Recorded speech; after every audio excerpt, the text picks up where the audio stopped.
Humanity stream के बच्चों के साथ आई डोंट नो ये करियर वेबसाइट्स एजुकेटर्स ऐसा क्यों कर रहे हैं। जितने भी स्ट्रीम के बच्चे हैं, साइंस में पीसीएम पीसीबी हो गया, तुम्हारे कॉमर्स में विदाउट मैथ्स विद मैथ्स हो गया, सबके लिए रेलेवेंट रियलिस्टिक करियर पाथ्स बताते हैं। ठीक है, पीसीएम पीसीबी वालों को बताते हैं कि तुम्हारे कॉलेज के बाद प्लेसमेंट कैसे हो सकते हैं, कैसे कंपनीज में बैठना है, स्किल्स कैसे इंप्रूव करनी है, टेक में कैसे आगे बढ़ना है।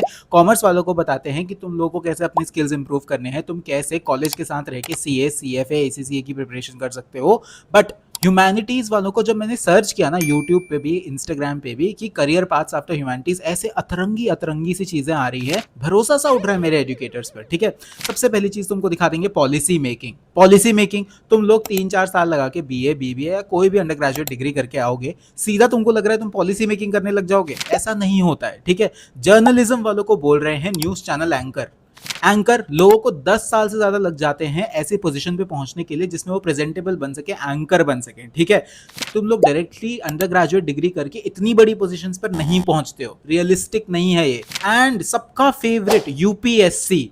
देखो बेटा, आई एम अ साइंटिस्ट, मैंने एम्स दिल्ली पीजीआई चंडीगढ़ जैसे इंस्टीट्यूशंस में, इंडिया के टॉप मेडिकल रिसर्च इंस्टीट्यूशन में काम किया है, रिसर्च करी है। मेरी खुद की मार्केटिंग कंपनी भी है, I am a founder. And एक साइंटिस्ट होने के नाते मेरा फर्ज बनता है कि मैं तुम्हारी हेल्प करूं। ठीक है, अगर कोई भी एजुकेटर, कोई भी करियर वेबसाइट, कोई भी तुमको आके बोल रहा है ना कि ह्यूमैनिटीज में अच्छा career path is UPSC, please बेटा उसका पेज अनफॉलो कर देना। प्लीज ऐसी चीजें अपनी फीड से हटा दो। ठीक है, यूपीएससी का एक्सेप्टेंस रेट इज 0.1%। तुमको पता है हमारे देश में कितने सारे बच्चे यूपीएससी के चक्कर में अपने करियर से हाथ धो बैठते हैं। कितने सारे बच्चे कितने टाइम तक कुछ नहीं करते, सिर्फ यूपीएससी की प्रिपरेशन करते हैं। हाँ, अगर तुम उसी चीज के लिए डेडिकेटेड हो ठीक है, बट अगर तुमको कोई बोल रहा है this is a good career option, तो ऐसा नहीं है। तो आज की वीडियो में हम लोग बात करने वाले हैं realistic career options for humanity students के बारे में। ठीक है, यहां पर मैं तुमको बताऊंगा ऐसे कौन से करियर ऑप्शंस है जहां पर तुम्हारे सीनियर्स काम कर रहे हैं। ठीक है, तुम्हारे सीनियर्स मतलब जो कॉलेज में थे, जल्दी से कॉलेज से ग्रेजुएट होने वाले हैं अभी थोड़े टाइम में,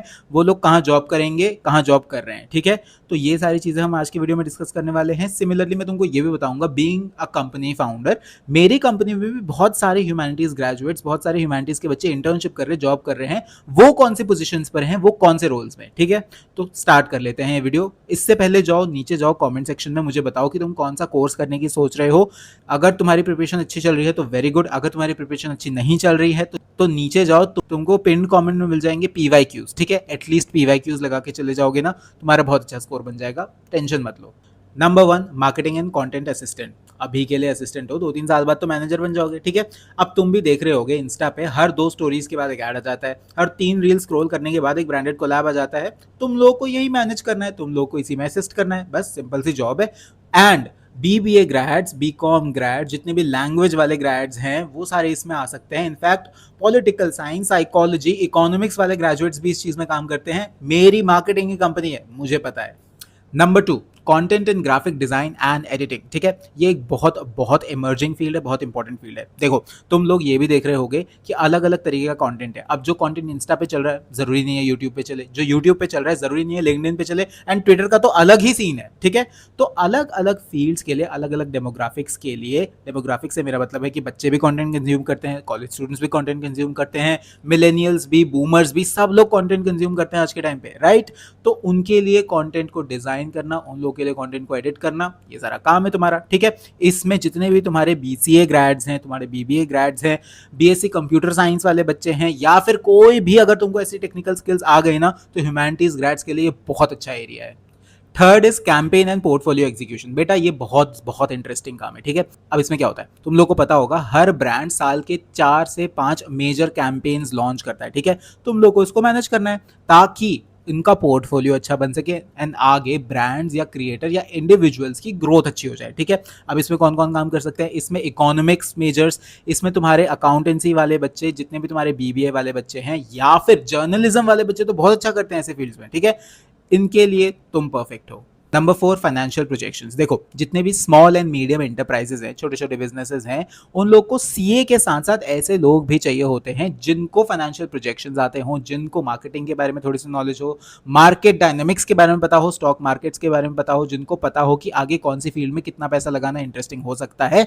एंड ये सब इन्फॉर्मेशन कौन रखता है, जितने भी मेरे बीकॉम ग्रेजुएट्स हैं, इकोनॉमिक्स के ग्रेजुएट्स हैं, जितने भी मेरे बीबीए ग्रेड्स हैं, सिमिलरली कई बार ऐसे लोगों को पॉलिसीज के अराउंड भी प्ले करना पड़ता है, तो सोशियोलॉजी, पॉल साइंस मेजर्स, ये लोग भी बहुत अच्छा काम में आते हैं, ठीक है।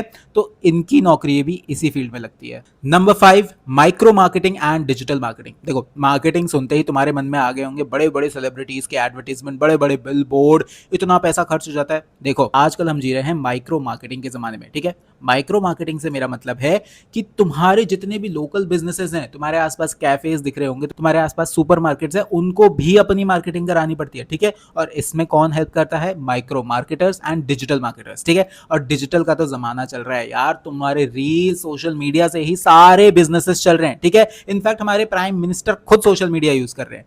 तो ये सुन के अगर तुम कन्विंस नहीं हुए हो तो मैं तुमको दोबारा कन्विंस करना चाहूंगा that micro marketing and digital marketing are a very very valid careers, and इसमें तुम्हारे सीनियर्स लगे हुए हैं इस टाइम पे। Number 6, background research and validation. अब देखो, अलग अलग कंपनीज जब लोगों को हायर करती हैं तो उन लोगों ने जो भी सीवी में लिखा होता है उसको रिसर्च करके वैलिडेट करना पड़ता है, that is known as background research. अब ये बैकग्राउंड रिसर्च बहुत अलग अलग टाइप की भी हो सकती है। कोई कंपनी ने कोई क्लेम फाइल किया है, लेकिन तुम लोग को बैकग्राउंड रिसर्च में पता चला ये क्लेम तो फॉल्स है। सिमिलरली काफी सारी चीजें हो सकती हैं, जैसे कि हिस्ट्री में तुम लोगों को कोई रिकॉर्ड निकालना पड़ सकता है, इंडिविजुअल की कहीं भी बात का रिकॉर्ड निकालना पड़ सकता है। ये सारी चीजें आती हैं बैकग्राउंड वेरिफिकेशन में, बैकग्राउंड रिसर्च में, ठीक है। और इस फील्ड में करियर बना सकते हैं humanities grade. Generally humanities grade ही इसमें डोमिनेट करते हैं। Number 7, sales and promotions. देखो, सेल्स सुन के ना डिमोटिवेट मत होना। जॉब जैसी भी हो, तुम्हारी सैलरी फिक्स्ड होती है, बट सैलरी के ऊपर जितने भी इंसेंटिव होते हैं ना, वो क्रेजी होते हैं। कई बार मैंने देखा अपनी सैलरी के 3 टाइम्स 4 टाइम्स कमा रहे होते हैं सेल्स एंड प्रमोशंस वाले, ठीक है। और इसमें सबसे ज्यादा हायर होते हैं humanities grade and science grade. पता है तुम लोग को, साइंस वाले भी सेल्स में घुसने की कोशिश कर रहे हैं क्योंकि उनको पता है पैसा यही है, ठीक है। तो तुम लोग भी इसमें आ सकते हो। इसमें बीबीए ग्रेड तो बहुत अच्छा करते हैं, इकोनॉमिक्स ग्रेड्स भी बहुत अच्छा करते हैं, इनफैक्ट जितने भी लैंग्वेजेस वाले बच्चे हैं ना, वो भी बहुत अच्छा करते हैं। तो this is also a very viable career path for you. Number 8, contractual government jobs, ठीक है। देखो, मैंने भी अपने करियर की स्टार्टिंग ऐसे ही करी थी। अलग अलग कॉन्ट्रैक्चुअल जॉब्स निकलती हैं गवर्नमेंट वेबसाइट्स पे, जितने भी सरकारी विभाग है ना, सब में कॉन्ट्रैक्चुअल जॉब्स निकलती हैं। अब ये जॉब्स 6 महीने के कॉन्ट्रैक्ट में हो सकती हैं एंड मैक्सिमम टू मैक्सिमम 3 साल से 5 साल के कॉन्ट्रैक्ट में भी हो सकती है, ठीक है। अब जितने भी टाइम का कॉन्ट्रैक्ट होता है, उस ड्यूरेशन में तुमको एक स्टेबल इनकम मिलती है गवर्नमेंट की तरफ से, ठीक है। तुमको क्या करना है? कॉन्ट्रैक्चुअल जॉब पकड़नी है, साइड बाय साइड अपस्किल करना है खुद को, ठीक है। तो अपस्किल करते करते तुम्हारे पास इतने स्किल्स हो जाएंगे, इतने प्रोजेक्ट्स हो जाएंगे, तुम्हारा सीवी चमक जाएगा, एंड जैसे ही तुम्हारा कॉन्ट्रैक्ट खत्म होता है तुम किसी बिग कंपनी में अप्लाई कर सकते हो। बहुत अच्छा रहता है ये, मैंने भी यही किया था, तुम्हारे काफी सारे सीनियर्स यही कर रहे हैं। Number 9, remote assistance. कुछ नहीं है, ठीक है। वर्क फ्रॉम होम रहता है मेजॉरिटी ऑफ द केसेस में, ठीक है। अपनी फील्ड की कंपनीज के लिए तुम लोग रिमोटली काम करते हो, रिमोटली असिस्टेंस प्रोवाइड करते हो। जनरली ये काम फ्रीलांस बेसिस पे होता है या फिर कॉन्ट्रैक्चुअल बेसिस पर होता है। अब लोग इसको ना अपनी साइड इनकम की तरह भी यूज कर लेते हैं, यानी कि प्राइमरी जॉब के साथ ये जॉब्स भी पकड़ लेते हैं, या फिर कॉलेज में रहते रहते इनको एज एन इंटर्नशिप या अप्रेंटिसशिप भी कर लेते हैं, या फिर कॉलेज में साइड इनकम के लिए भी कर लेते हैं। तुम लोग भी ये काम कर सकते हो, इसको भी ऑप्शन में रखना अपने। 10th and the last is teaching. अब देखो, ट्यूशन खोल के नहीं बैठना है बेटा, एआई का जमाना है यार, कम ऑन, ठीक है। कुछ नहीं करना है, जो तुमने पढ़ा तुम उसका एक बेटर वर्जन पढ़ा सकते हो या उसका एक बेटर वर्जन प्रोवाइड कर सकते हो आगे आने वाली जनरेशंस को, यानी कि तुम पढ़ा सकते हो आगे आने वाले बच्चों को। अब ये तुम कैसे करोगे? तुम डिजाइन कर सकते हो courses and modules with the help of AI, ठीक है। तो ये सारे मॉड्यूल्स बनाने में तुम्हारे एआई हेल्प कर देगा। कितने सारे तरीके हैं, यूट्यूब पे तुम सर्च करोगे तुमको पता चल जाएगा कि एक कोर्स कैसे बनाना है। अब वो कोर्स सेल करने के लिए तुम्हारे पास मल्टीपल वेबसाइट्स हैं, ठीक है। बस थोड़ी सी अपनी ऑडियंस बनानी है, थोड़ा सा अपना एक्सपर्टीज बढ़ाना है, एंड अच्छे से घर बैठे बैठे कोर्स डिजाइन करना है। एंड ये याद रखना कि एक छोटी सी लाइट या सनलाइट में भी तुम लोग रिकॉर्ड कर सकते हो, कैमरा की क्वालिटी कैसी भी हो, तुम लोग को थोड़ी बहुत अगर अच्छे से एडिटिंग आती है ना, तो तुम्हारा ये करियर बहुत अच्छा बन सकता है। तो ये थे कुछ करियर ऑप्शंस जहां पे ह्यूमैनिटीज के स्टूडेंट्स की जॉब लगती है। अगर यकीन नहीं आ रहा है तो अपने कॉलेज में पढ़ रहे सीनियर्स से पूछ लो, वो बता देंगे तुमको उनके सीनियर्स की कहाँ लगी थी, उनकी कहाँ लगने वाली है, ठीक है।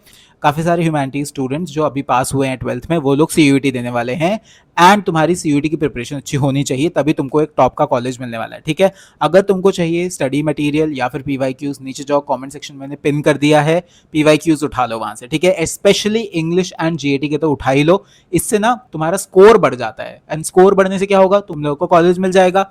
एक एक मार्क पे ना 50-50 बच्चों की रैंक अटक जाती है, ठीक है। और 50 बच्चों का मतलब सीधा तुम 2 कॉलेज नीचे आ गए, राइट।